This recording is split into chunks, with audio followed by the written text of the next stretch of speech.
ولا الضالين رب اغفر لي ولوالدي وللمؤمنين آمين.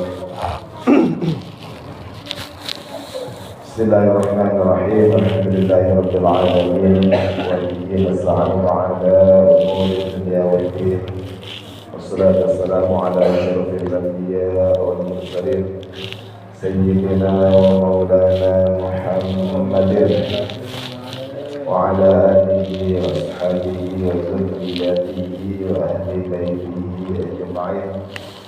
ويا رب اشرح لي صدري ويسر لي أمري واحلل عقدة من لساني يفقهوا قولي.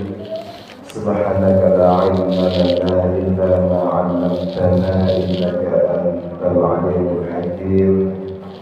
لا حول ولا قوة إلا بالله العلي العظيم. أما بعد،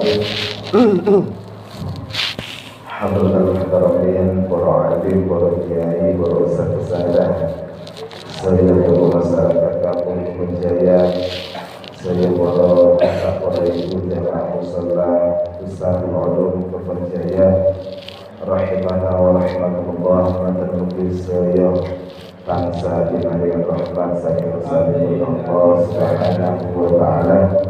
Amin amin Allahumma amin. Para bapak, para ibu, para sedaya ingkang mulia, kadang kita sedaya niki mirengaken wonten tiyang setanglet. Apa sih gunane mulutan itu? Ada saat lagi mulut, kadang ada sebuah pertanyaan, apa gunanya mulutan? Kenapa kita harus mulutan? Bahkan ada pertanyaan yang ekstrim atau pertanyaan yang dikeluarkan oleh orang-orang di luar kita, di luar kelompok kita, yaitu menghukumi mulutan ini bid'ah. Alasannya karena tidak pernah dilakukan oleh Rasulullah Sallallahu Alaihi Wasallam. Para bapak, para ibu, para rawuh sedaya ingkang mulya, memang tidak semua sesuatu yang tidak pernah dilakukan oleh Rasulullah itu dikatakan bid'ah. Karena pengertian dari bid'ah, kullu bid'atin dhalalah, itu sangat luas sekali, butuh beberapa penafsiran. Zaman dulu dengan sekarang itu bedanya sudah luar biasa, sehingga para ulama ini menafsiri bid'ah yaitu sesuatu yang tidak bertentangan dengan syariat, walaupun tidak pernah dilakukan oleh Rasulullah, tapi Rasulullah juga tidak pernah melarangnya. Dan sesuatu itu mengandung kemaslahatan, maka itu diperbolehkan. Contohnya seperti kita mengadakan mulutan. Kalau ditanyakan apakah Rasulullah dulu pernah mengadakan mulutan, jawabannya betul. Apakah zamannya sahabat setelah Rasulullah wafat, zamannya sahabat pernah ada peringatan Maulid Nabi? Jawabannya betul. Dan terus kita kembali kepada tujuan daripada mulutan. Tujuan mulutan itu apa? Tujuan mulutan itu yang nomor satu, mengagungkan keberadaannya Rasulullah SAW. Nomor dua, mencintai Rasulullah SAW melebihi cinta kita kepada makhluk selain Allah Ta'ala. Kan ingin, kalau cinta kita kepada Allah Ta'ala itu namanya tauhid, mengesahkan Allah Ta'ala dari segalanya. Ini dalam perspektif masalah syariat, bahwasanya cinta kita kepada Rasulullah SAW ini harus dinomorsatukan. Atau sebelum kita mengatakan, la yu'minu ahadukum hatta akuna ahabba ila Allah hatta akuna ilayhi min walidihi wa waladihi wan nasi ajma'in. tidak sempurna iman salah seorang dari kalian kecuali aku, katanya Rasulullah, lebih kamu cintai daripada orang tuamu, daripada anak-anakmu, dan daripada seluruh manusia.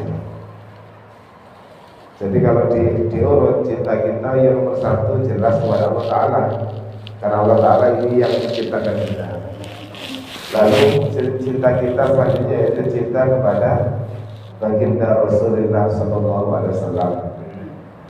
Cinta kita kepada orang tua dan anak-anak ini harus dinomorduakan. Kita harus menomorsatukan cinta kita kepada baginda Rasulullah SAW. Nopo keranten karena berkat beliau kita bisa menjadi orang Islam. Andai kan tidak ada kanjeng Nabi, cuma ada orang tua, cuma ada anak, kita tidak Islam. Apa gunanya kita hidup? Kan nggak berlogika ya kan? Tapi gara-gara ada baginda Rasulullah SAW, kita semua ditakdir oleh Allah Ta'ala saged dados tiyang sing beriman. Dan kita tidak pernah meminta menjadi orang Islam. Kita memang ditakdir mulai bayi, bahkan mulai berada di perut ibu kita sedaya pun diselamati ala syariat Islam, model Islam. Sampai kita bayi pun dalam keadaan Islam. Jadi kita ini tidak pernah masuk Islam karena sudah secara otomatis Islam. Gara-gara apa? Orang tua kita Islam, bapak kita Islam. Jadi Islam kita ini Islam yang turunan, yang secara otomatis. Para bapak ibu, para orang saya yang mulia, sejarah Maulid Nabi atau sejarah peringatan kelahiran baginda Rasulullah SAW itu mulai diberlakukan ketika zaman dulu terjadi perang salib. Perang salib itu terjadi ketika dunia Islam dipimpin oleh dinasti Abbasiyah. Ketika itu, data tadi urut ya, Islam itu pertama didirikan oleh Rasulullah, pusatnya berada di Madinah, negara Islam Madinah ya. Mantun kanjeng Nabi wafat dilanjutkan oleh empat khalifah yang terkenal dengan istilah Khulafaur Rasyidin.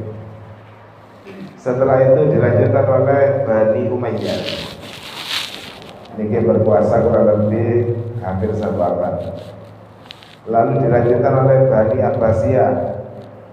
Nah, di zaman Bani Abbasiyah inilah muncul beberapa ulama-ulama besar yang kita kenal dengan istilah Imam Madhab. Madhab 4, Madhab Hanafi, Maliki, Syafi'i, Hambali. Ini muncul di zaman kekhalifahan Bani Abbasiyah. Dan di masa Bani Abbasiyah ini lama Bani Abbasiyah yang berkuasa, kurang lebih sekitar 5 abad setengah. Di tengah-tengah perjalanan terjadi perang antara orang Islam melawan orang Kristen yang lebih dikenal dengan istilah perang salib. Dados negara Islam di daerah Arab mereka diserbu oleh tentara sekutu saking Eropa, di mana mereka rata-rata beragama Kristen.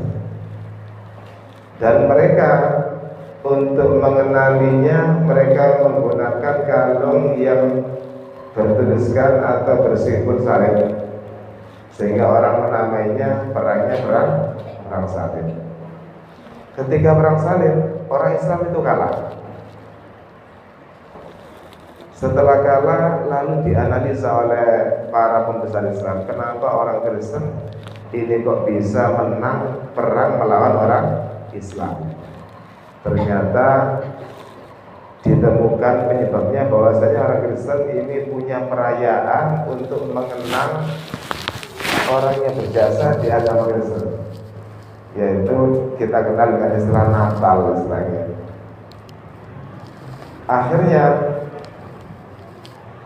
Salahuddin Al-Ayyubi selaku komandan perang dan sultan pada waktu itu, ini memerintahkan beberapa ulama-ulama agar menghidupkan semangat Islam dengan cara mengenang nabinya, yaitu Nabi Muhammad SAW. Akhirnya banyak ulama ini yang mengarang beberapa sirah nubuwah atau sejarahnya Nabi Muhammad, sehingga muncul beberapa kitab yang sampai sekarang masih ada. Contohnya kitab Tiba. Kita semua mikir mengistilahkannya dengan istilah tibaan, padahal itu namanya kitab mungkin. Pengarangnya Syekh Abdurrahman Ad-Dibai. Berhubung pengarangnya Syekh Abdurrahman Ad-Dibai, kitabnya diparingi nami Ad-Dibai, tiangaran tiba. Mari ngoten muncul malih Al-Barzanji. Nanti gereng sampai sekarang masih dilestarikan. Itu semua kitab-kitab yang menulis tentang sejarahnya Nabi. Tujuannya apa? Tujuannya untuk memberikan semangat kepada umat Islam akan kehidupannya Rasulullah, sejarahnya Rasulullah, biar mereka tambah mencintai Rasulullah. Sehingga dibuatlah istilah mulutan, dibuatlah istilah sholawatan. Itu pertama kali sholawatan diadakan, sehingga orang-orang Islam waktu itu semangatnya bangkit kembali. Makanya kenapa kok di zaman Nabi kok tak pernah nombor mulutan? Karena ada Nabi. Para sahabat niki jiwanya, semangatnya luar biasa, cintanya dumateng Kanjeng Nabi Muhammad sallallahu alaihi wasallam. Mantan Kanjeng Nabi wafat dilanjutkan zamane para sahabat. Para sahabat masih kuat semangatnya, cintanya kepada baginda Rasulullah niki masih tebal, sehingga tidak ada perayaan mulutan, tidak ada perayaan Maulid Nabi Muhammad SAW. Baru ketika semangatnya umat Islam ini mulai kendor, banyak generasi muda yang tidak tahu sejarah nabinya, ditambah dengan kekalahan orang Islam karena perang salib. Perang salib itu kadang banyak memakan korban. Ada suatu peristiwa orang Islam ditahan, jumlahnya 100.000 orang. Ketika kalah, pernah orang Islam itu ditawan, dikumpulkan di satu lapangan, jumlahnya 100.000 orang. Mari kita dibelah sunggal-sunggal. Ya Allah, itu kalau kita ini kalah. Kalau Islam lemah, Islam akan ditindas. Makanya Islam itu harus kuat dalam pikirannya, kuat dalam fisiknya.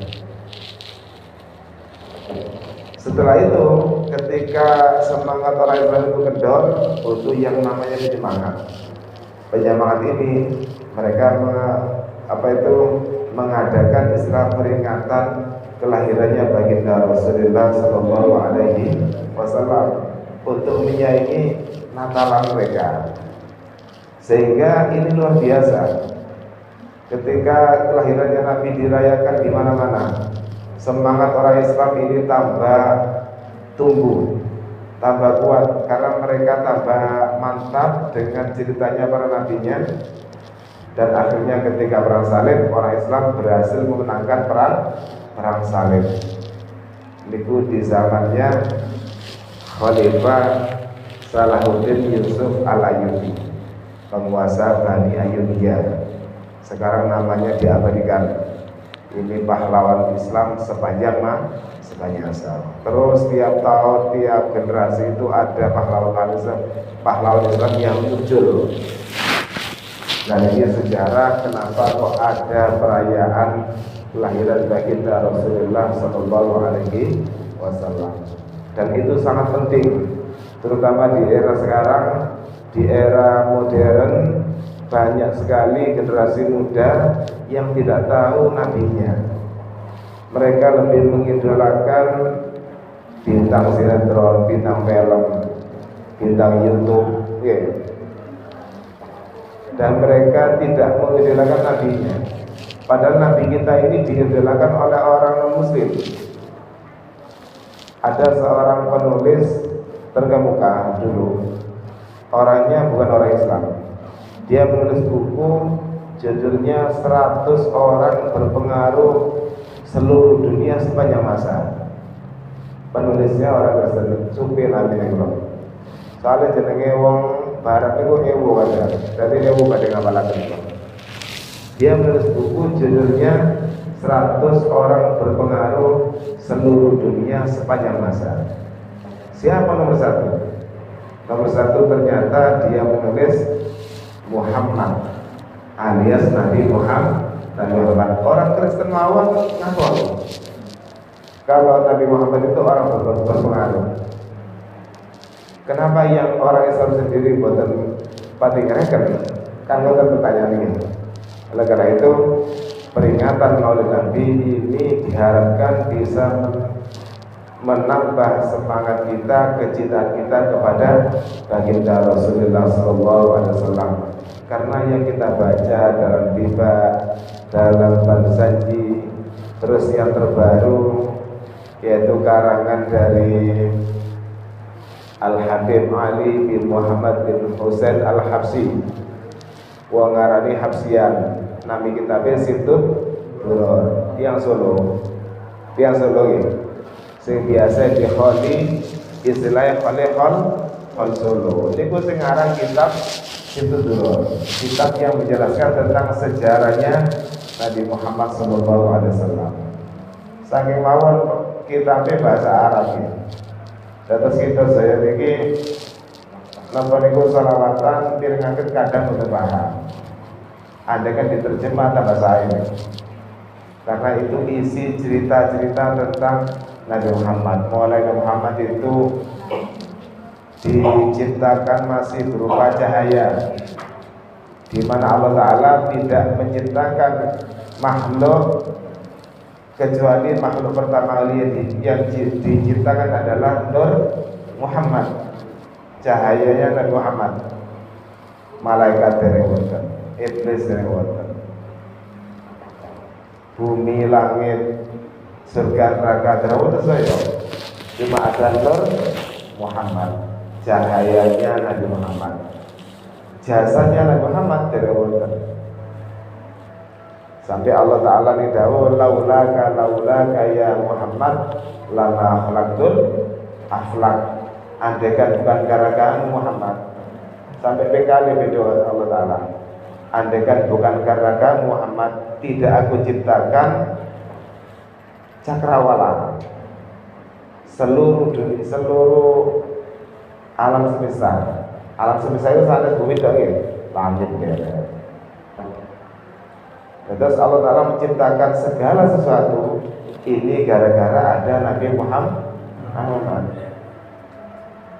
Saking mulianya kanjeng Nabi.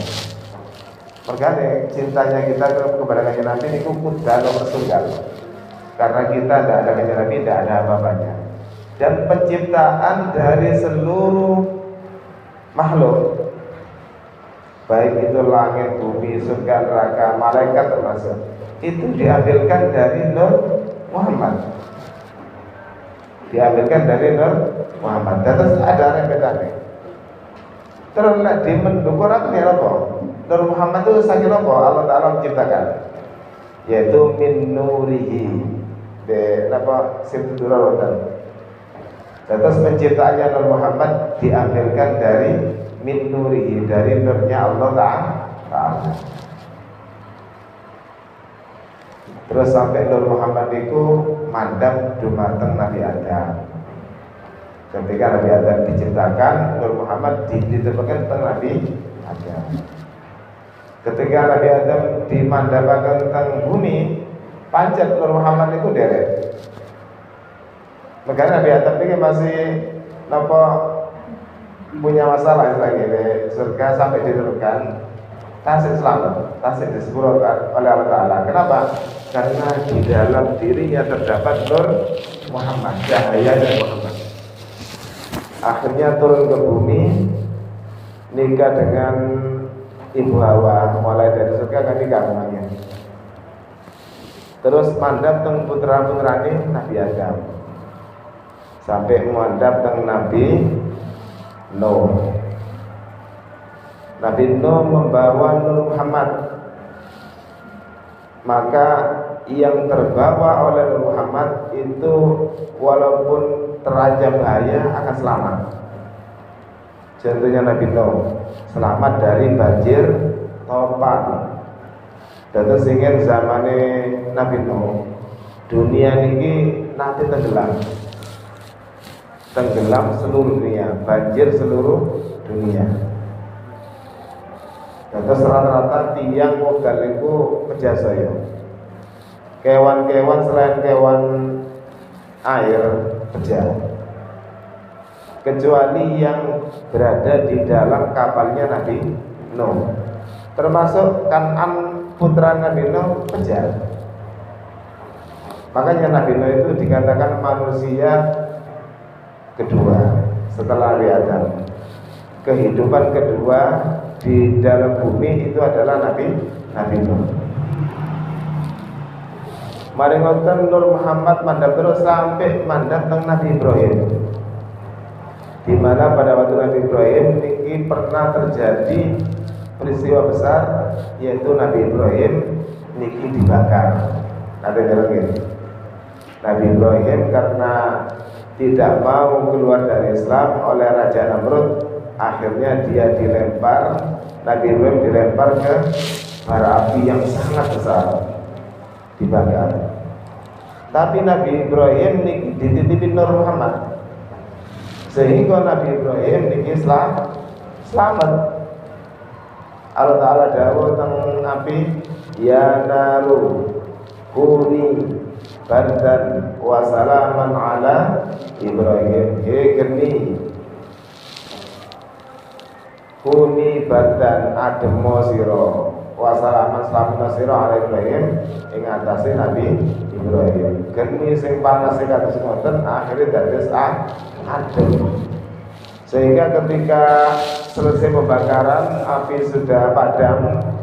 Ternyata dari dalam api tadi itu keluar orang yang namanya Nabi Ibrahim. Nabi Ibrahim kedinginan. Wayang kan kepanasan ini, wayang pun kelas. Nabi Ibrahim ternyata kedinginan. Ini karena Nabi Ibrahim ini dititipin nurnya Nabi Muhammad sallallahu alaihi wasallam. Sampai mandap teng putra Nabi Ibrahim ingkang asma Nabi Ismail. Karena Nabi Ibrahim ada putra kali Nabi Ishak. Tapi mandap teng putra setunggal Nabi Ismail. Nabi Ismail ngoten. Ketika beliau berumur sekitar 13 tahun terjadi peristiwa besar. Napa niku?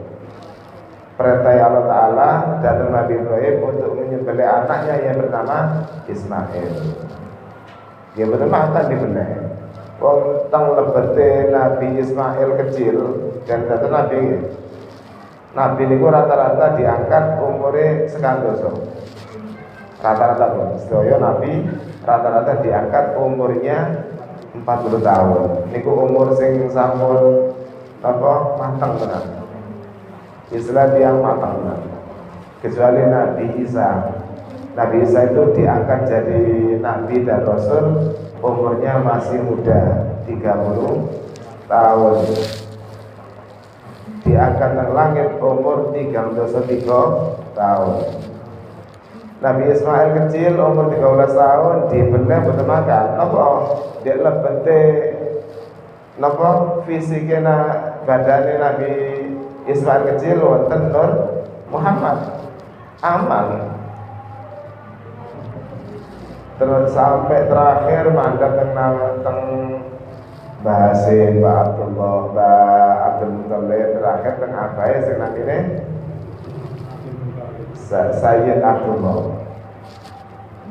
Dan nur dari Sayyid Abdullah Nur Muhammad yang sing wonten teng Sayyid Abdullah niki pindah teng rahimnya Ibu Siti Aminah.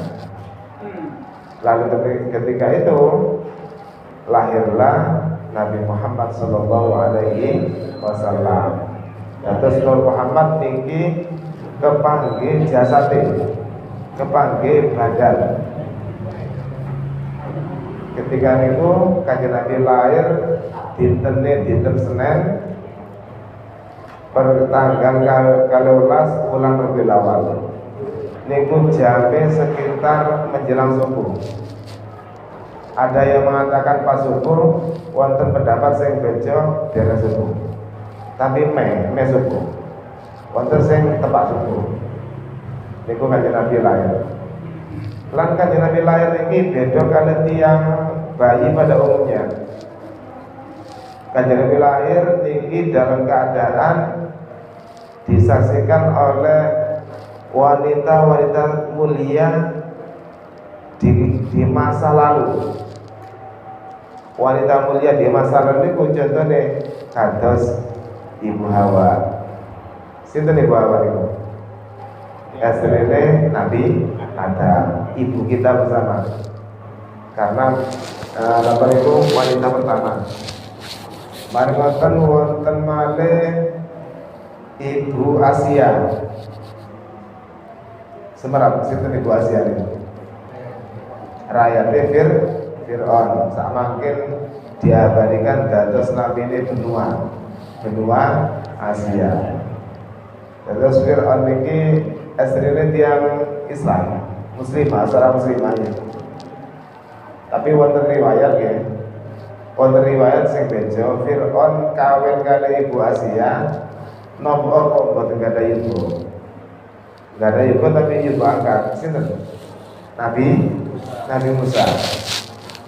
Fir'aun nikah kali Ibu Asia niki boten gadah ibu kraten boten ditakdiraken kempal kali Allah Ta'ala. Tetapi Fir'aun lek badhe ngumpuli Ibu Asia niku teng Allah Ta'ala diangkat Ibu Asia digantos kali napa kali lintun Ibu Asia konon wonten sing bejo gantos niku wedhus. Dadi Fir'aun kumpul wedhus pergane Ibu Asia niku tasih perawan dijagi kalian Allah Ta'ala. Niki sosok seorang muslimah yang bersuamikan orang kafir. Wali ane Nabi Lot. Nabi Lot niku Nabi Lot Islam, suaminya Islam, tapi istrinya Nabi Lot kafir. Lek sing bapak Islam anak kafir Nabi Nuh. Lek sing bapak kafir anak Islam Nabi Ibrahim. Bapaknya tukang gawe apa niku? Atau rolo. Itu napa, Bang? Pun Kanjeng Nabi niki ketika kelahirannya disaksikan oleh wanita-wanita yang mulia di waktu itu, di masa lalu, dan dibarengi dengan para bidadari. Dados bidane Kanjeng Nabi lahir niki sanes bidan, sanes tukang dukun beranak, tapi langsung orang-orang mulia yang dipersiapkan oleh Allah Subhanahu wa Ta'ala. Kanjeng Nabi lahir dalam keadaan sujud. Lek bayi sama sujud jilongok. Kan jilongok bareng dereng sakit hati. Kanjeng Nabi sujud dalam keadaan sudah berkhitan, dalam keadaan membaca tasbih. Tidak semua bayi sakit ngomongin. Ada beberapa bayi yang bisa ngomong, contohnya bayi ini Nabi Isa. Contohnya kayak bayi ini Kanjeng Nabi Muhammad. Ini mulai bayi pun sakit betul sakit. Makanya ketika wonten pertanyaan, napa saya Kanjeng Nabi niku sing diperingati kok lahire? Rombong ya Hamid sing diperingati wafate. Kraton nek para wali, para kiai niku kita saya saged semerap jasanya, yaitu ketika sudah menjalani hidup dan beliau sudah wafat, kita mengenangnya. Tapi nek Kanjeng Nabi mulai dereng lahir niku memang dilulukan kelahirannya. Dilulukan kapan Kanjeng Nabi niku badhe